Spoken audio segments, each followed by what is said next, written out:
Olá pessoal, é uma alegria muito grande poder dar essa boa notícia para vocês no dia do grande Santo Tomás de Aquino, que faleceu em 1274 e desde então a Igreja Católica não conheceu nenhum teólogo tão grandioso como Tomás de Aquino, o mais santo entre os doutos e o mais douto entre os santos, como disse alguém. E para comemorar o dia de Santo Tomás de Aquino, eu vou dar essa boa notícia e esta aula já faz parte desta boa notícia que eu vou fazer aqui para vocês um curso de metafísica. Por que eu resolvi fazer um curso de metafísica no canal do YouTube aberto assim para todo mundo? Porque no tempo da pandemia do Covid, quando tudo estava fechado e a gente não podia dar aula, eu tive a experiência de dar aula para os meus alunos de metafísica via online e acabei deixando essas aulas para vocês aqui no meu canal do YouTube. E eu percebi que foi um curso muito frequentado. Só que naquele tempo eu estava dando os meus primeiros passos no YouTube, portanto a gravação não é muito boa, era uma gravação com uma câmera de celular normal, e eu acho que o conteúdo é muito bom no tema da metafísica, é um tema super clássico e que eu acho que vale a pena ver de novo, vale a pena gravar de novo. Uma, porque eu tenho que estudar para dar aulas de novo de metafísica, agora já não para um grupo concreto de alunos, como naquele então, mas para um público enorme da internet que pode aproveitar essas aulas de metafísica, especialmente no mundo tão relativizado como é o nosso, onde procuram explodir com bombas atômicas os conceitos metafísicos, porque a metafísica toca a realidade e parece que o nosso mundo o que não quer é a realidade. Por isso, em filosofia, a minha matéria preferida é a metafísica, porque me parece que ela é o antídoto contra os erros modernos. Eu vi que o curso de metafísica que nós temos aqui no nosso canal foi muito frequentado, especialmente foi muito aproveitado por seminaristas, sacerdotes e demais fiéis do povo de Deus, mas também por pessoas que não têm nada a ver com a igreja, mas que são pessoas que ainda têm bom senso e que pensam que nesse exato momento não estão dormindo ou não estão sendo enganados por um gênio maligno ou por qualquer coisa do tipo. Ou seja, são pessoas que apostam na realidade e que gostariam de fazer com que os outros despertassem para o mundo real. Nesse sentido, eu queria elogiar publicamente o filósofo Olavo de Carvalho, porque parece-me que nos nossos tempos, o Olavo de Carvalho já morreu, como vocês sabem, há pouco tempo atrás, estamos em 2022, quando eu estou gravando essa primeira aula de metafísica. Claro que ela está sendo gravada em 2022, você está vendo agora, em 2023, comemorando o dia de Santo Tomás de Aquino. Olavo de Carvalho morreu não tem muito tempo, mas sem dúvida alguma o professor Olavo de Carvalho foi uma voz nesse Brasil que quis dizer, inclusive com palavrões, ele quis dizer: acorda, vocês estão fugindo da realidade. Olavo de Carvalho, como que seguindo a escola dos clássicos, Sócrates, Platão e Aristóteles, ele está dizendo para uma espécie de rei de Rohan, totalmente ali sonolento no seu trono, está sendo como uma espécie de Gandalf que bate o cajado no chão e fala: levante-se, rei, olhe para a realidade, você é rei. Eu acho que é isso que o Olavo fez de maneira impactante. Muita gente até fica assustado com o método Olavo de chamar a atenção, de acordar as pessoas. Logicamente, a grande filosofia do Olavo não está nos palavrões, nem está no método, mas estão em vários livros, como, Jardim das Aflições, está em vários livros como A Filosofia e Seu Inverso e outras obras do professor Olavo, onde ele desperta para a realidade. Por isso eu valorizo tanto o pensamento do Olavo de Carvalho, porque é um pensamento que chama para a realidade, que é o que o nosso mundo moderno precisa. É discutível alguns métodos do professor Olavo, é discutível como ele faz filosofia, tudo bem, mas ele é um filósofo e ele realmente faz essa aposta na realidade, como fez Sócrates, Platão, Aristóteles, Santo Agostinho, Santo Tomás de Aquino, toda a linha clássica da filosofia ocidental e da filosofia feita por cristãos católicos. Tá bom? Então, esse é o chamado que eu queria fazer nesse primeiro vídeo para vocês. Então, bem-vindos a este curso de metafísica. Eu não sei quantas aulas ele vai ter, porque assim, eu vou tratar os assuntos com serenidade e você vai me acompanhando aqui. Procurarei que seja semanal. Se alguma falha acontecer, vai ser quinzenal. Mas eu te prometo que, se Deus nos permitir, é uma espécie de compromisso, não é uma promessa, é um compromisso, vou mudar aqui a palavra, tá bom? É um compromisso de procurar ir soltando esses conteúdos, nem que seja uma vez por semana. E se não der, paciência, na semana seguinte vai estar aqui no ar, tá bom? Não é fácil também juntar aqui uma ampla bibliografia sobre metafísica, seja, sei lá, através de autores como o próprio Aristóteles, que é o pai e o rei da metafísica, né? Santo Tomás de Aquino, que é a pessoa que mais entende a mente de Aristóteles, uma mente filosófica extraordinária, ou Luiz Clavel, Tomás Alvira e outros, né? Jesus Garcia Lopes também e tantos outros que eu me inspiro para apresentar para vocês essa ciência chamada metafísica. Talvez uma boa definição, uma primeira definição de metafísica seja a seguinte: metafísica é o estudo da causa última e dos primeiros e mais universais princípios da realidade.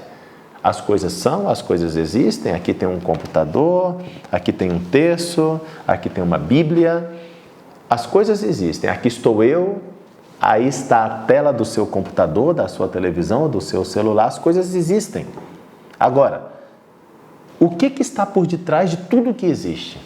Essa é a pergunta da metafísica. Quais são as causas últimas das coisas que existem? Quais são os primeiros princípios? Aqui está o objeto de estudo da metafísica. A metafísica não exclui as ciências, ela fundamenta as ciências ao perguntar-se por aquelas coisas que estão por detrás daquelas coisas que a ciência descobriu. Então, a ciência, por mais que ela avance, ela nunca deixa a metafísica antiquada. Por quê? Porque a metafísica a pergunta da metafísica é insubstituível. A ciência pode analisar uma formiga, pode analisar 100 formigas, 200 formigas e tirar umas leis a partir da análise, certo? A metafísica vai perguntar, sim, e quem fez a formiga? Entendeu?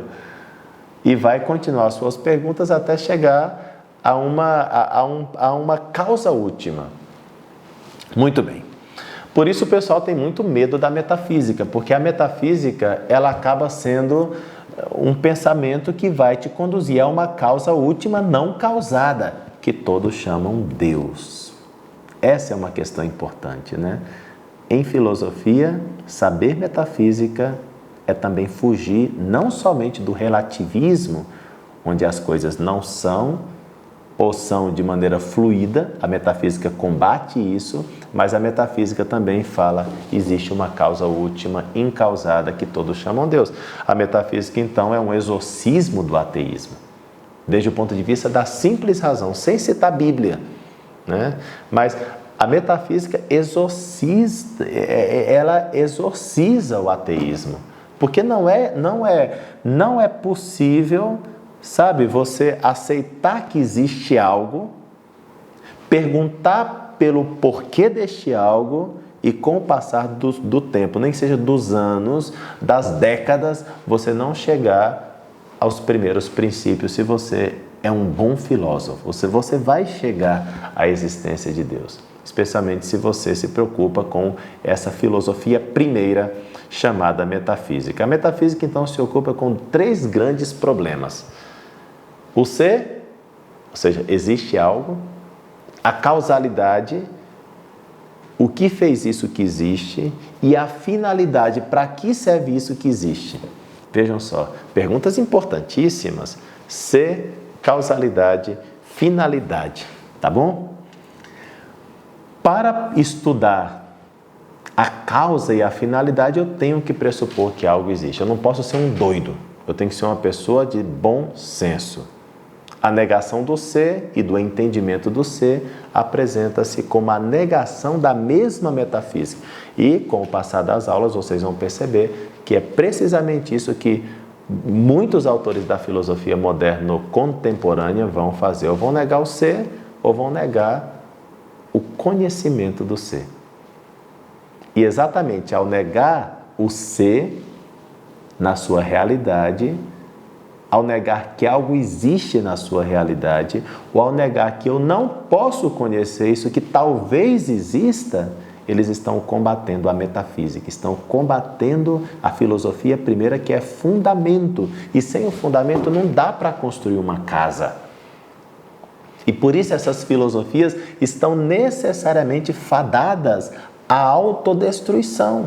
Elas estão fadadas ao fracasso.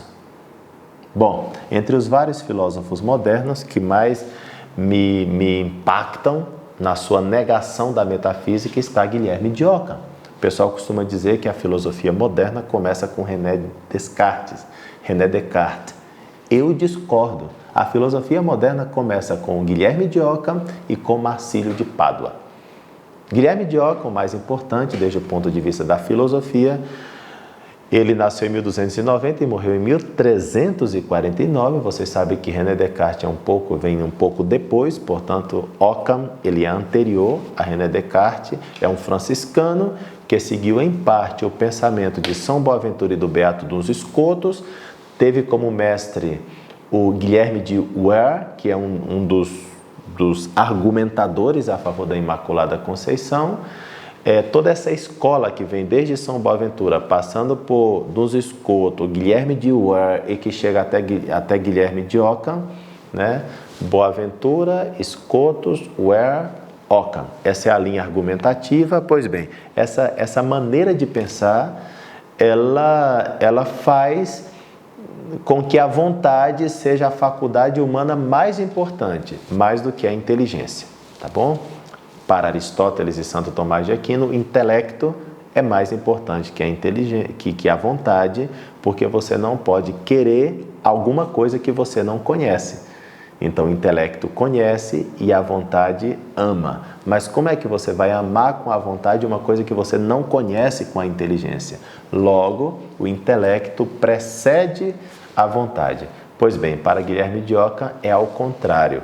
A vontade é o primeiro e a inteligência vem depois. Aqui já começa uma coisa meio louca, né? Como vocês estão percebendo. Nesse sentido, a vontade é mais importante porque Deus pode fazer tudo aquilo que Ele quer. Aparece um Deus onipotente, voluntarista, arbitrário, que na mente de Guilherme de Ockham, na filosofia de Guilherme de Ockham, esse Deus onipotente, voluntarioso, arbitrário, poderia fazer qualquer coisa, porque se Ele não pudesse fazer qualquer coisa, ele não seria todo-poderoso. A tal ponto que, para Guilherme de Ockham, Deus poderia fazer, sim, círculos quadrados. Como? Círculos quadrados?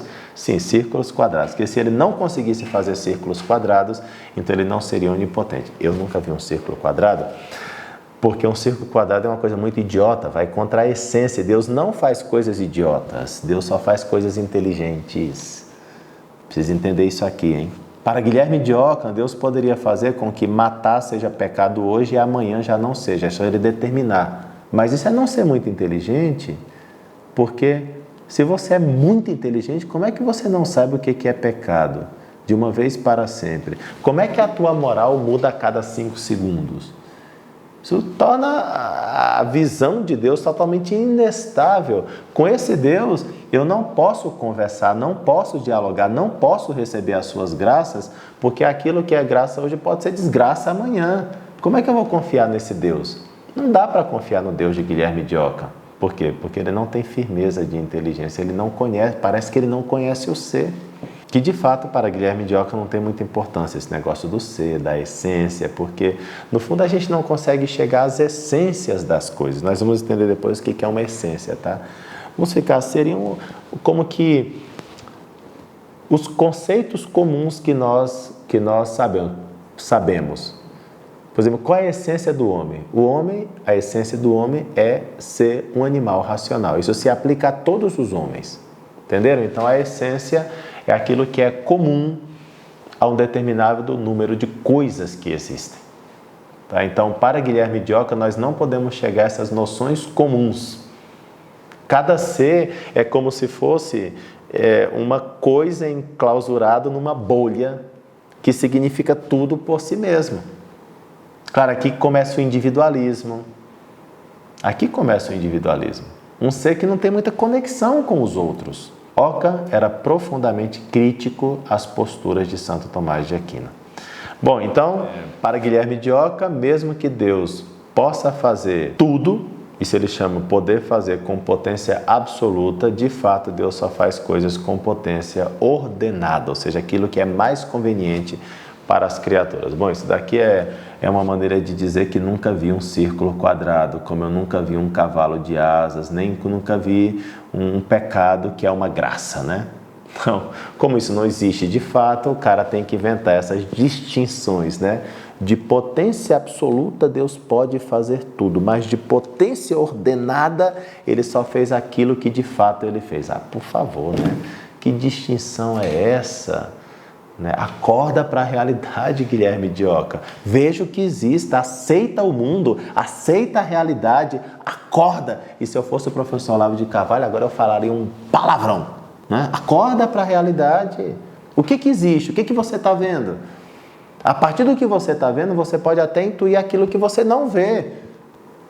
Mas não começa como um doido, falando que existem coisas que você não vê e depois tentar deduzir algo da realidade. Por amor de Deus, não se pensa filosofia dessa maneira. A filosofia do Guilherme de Ockham é uma filosofia de doido, sabe? Gente que já está com a cabeça esclerosada.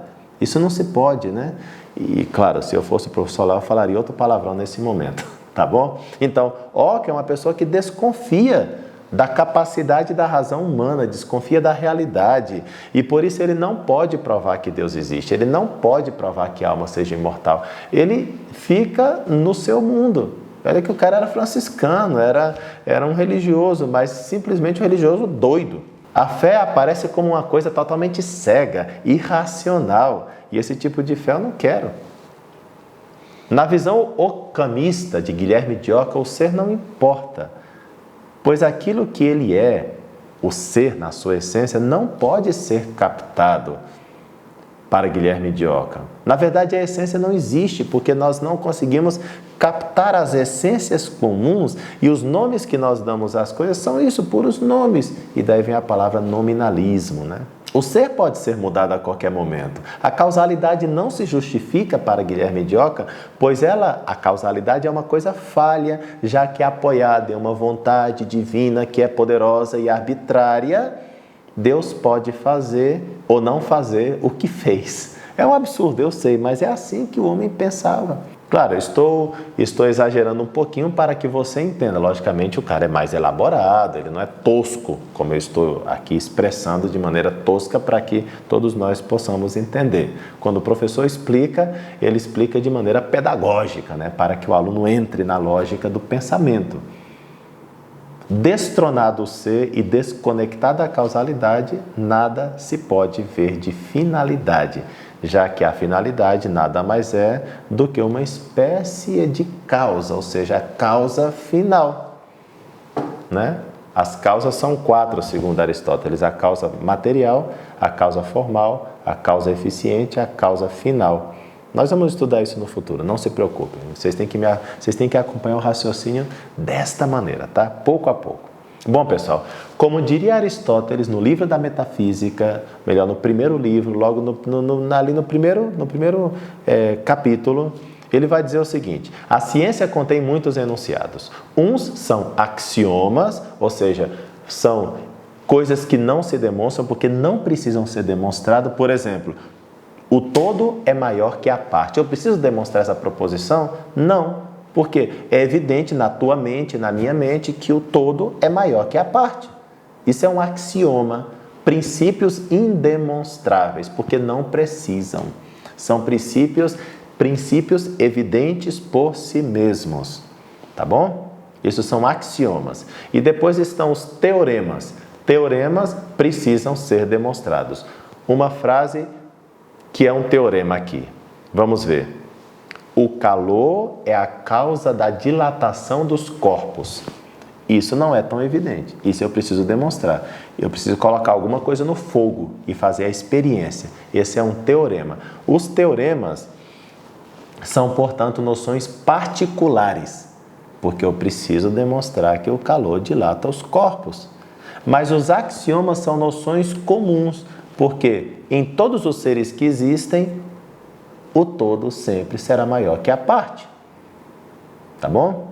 Então, axioma é noção comum, teorema é noção particular. Teorema é objeto da ciência experimental. Axioma é algo que toca mais e que chega mais próximo da metafísica.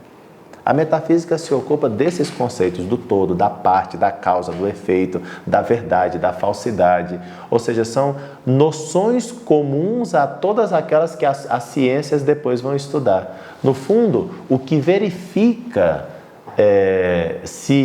o que dá base para que nós possamos fazer ciência é a ciência metafísica. Entendeu? Por quê? A metafísica é o saber que esclarece, que determina, que relaciona convenientemente as noções comuns às demais ciências, especialmente as ciências experimentais, nesse caso, como eu acabei de falar, né? As ciências tratam determinada área específica. Cada ciência tem a sua biologia, a citologia, a geologia. Cada ciência tem o seu campo de estudo. Dentro da medicina, um montão. Tem gente que é especializado só no coração. Outra é especializado só nos rins, né? E assim vai. Cada ciência tem o seu campo de ação. A metafísica, ela se fixa nos elementos comuns a todas as ciências, como se a metafísica fosse o denominador comum de todas as demais ciências. A metafísica se pergunta fundamentalmente por aquilo que está na raiz, no fundamento de todas as outras ciências, de todas as coisas que existem. A metafísica atinge todos os saberes científicos e encontra-se na base de qualquer conhecimento filosófico. Eu vou ler aqui para vocês um texto do famoso filósofo Etienne Gilson, no seu livro O Ser e a Essência. Diz assim Gilson: a metafísica se coloca, então, um problema pelo qual nenhuma outra disciplina se interessa e parte de uma hipótese que somente ela pode confirmar ou invalidar. Trata-se de saber se a língua vulgar, considerada em sua espontaneidade mais ingênua, é ou não conhecimento do real, da realidade. Tem-se razão ao dizer que ela versa sobre palavras, mas ela não as considera senão para se perguntar se significam ou não alguma coisa e, se for o caso da afirmativa ser verdadeira, para determinar o seu conteúdo real. Termina a cita do Gilson. Pois bem, pessoal, ser, causa, finalidade estão no mais profundo de todo e qualquer conhecimento. Agora temos que fazer uma outra pergunta ainda. Qual é o valor dessas noções comuns? Por exemplo, o todo é maior que a parte. Isso é um axioma, é uma noção comum e está relacionado com a metafísica. Agora, qual é o valor deste conhecimento? Qual é o valor dessas noções comuns? Que valor tem saber sobre a causa, sobre a finalidade, sobre o ser? São apenas princípios cognoscitivos, ou seja, quando eu falar cognoscitivo é a coisa do conhecimento, tá? Conoscere, gnosis, conhecimento. São apenas princípios do conhecimento cognoscitivos ou são princípios reais? Quer dizer, são coisas que estão só na mente ou corresponde a uma coisa na realidade, seja espiritual, seja material, ou espiritual material ao mesmo tempo, como é o caso dos seres humanos.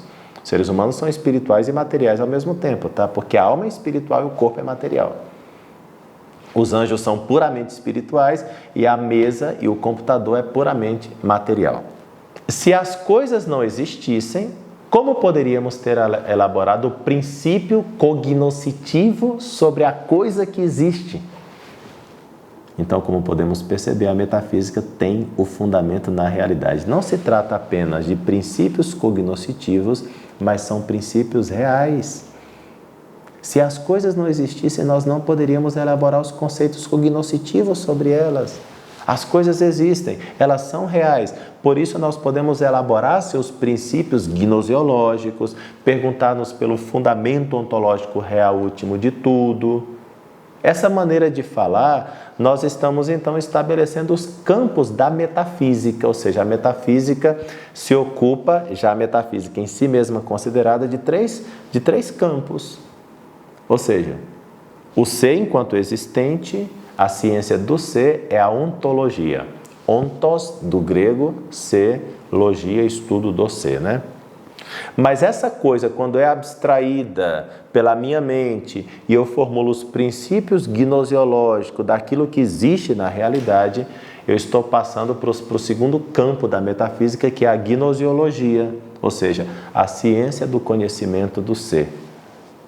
E, finalmente, quando eu me pergunto sobre a causa última de todas as realidades, sobre aquilo que fundamenta a existência e o conhecimento da existência, eu estou me perguntando por Deus, o ser por excelência. Por isso Aristóteles diz, na sua obra Metafísica, ele mesmo diz que a metafísica é chamada de teologia. Entende? Por isso, a metafísica é tão combatida pelas pessoas que não querem nada com Deus, porque o terceiro campo do estudo da metafísica é precisamente Deus. Deus, exatamente. Nesse sentido, a metafísica eu vou pegar a mesma definição do início, tá? É o saber dos princípios e causas últimas, sobretudo do princípio ontológico supremo. Bom, por hoje eu paro por aqui, porque já demos muito conteúdo. Eu vou deixar para vocês aqui nessa primeira aula 4 perguntas, para que você, ao responder a essas 4 perguntas, você também veja se você entendeu esta aula. Se você não entendeu, assista de novo. Não é fácil ter o conhecimento filosófico, não é fácil pensar filosoficamente, especialmente para pessoas que apenas estão chegando ao conhecimento da filosofia e da filosofia metafísica. Tá? Tem aqui também no meu canal uma outra pequena série chamada Filosofia para Todos. Aconselho ver essa pequena série Filosofia para Todos, porque lá também é como que uma introdução a isso aqui que você está vendo, que está começando hoje. Um estudo aprofundado da metafísica, totalmente gratuito para você, porque nós queremos realmente desfrutar filosofando juntos aqui. Viva Santo Tomás de Aquino, no dia de 28 de janeiro de 2023, e rezem para que eu leve avante esse projeto grandioso, que é gravar todo um curso de metafísica, tendo em conta o grande Aristóteles, cujo livro mais importante é a sua metafísica, porque na filosofia o mais importante é a metafísica. Espero que com essas aulas a sua mente se restabeleça também e você possa apostar na realidade, ver a realidade, tirar os princípios gnoseológicos da realidade e apontar para Deus, porque quem fala aqui é um filósofo que não é ateu. E os filósofos não precisam ser ateus, a filosofia não dá para o ateísmo, mas ela termina no próprio Deus.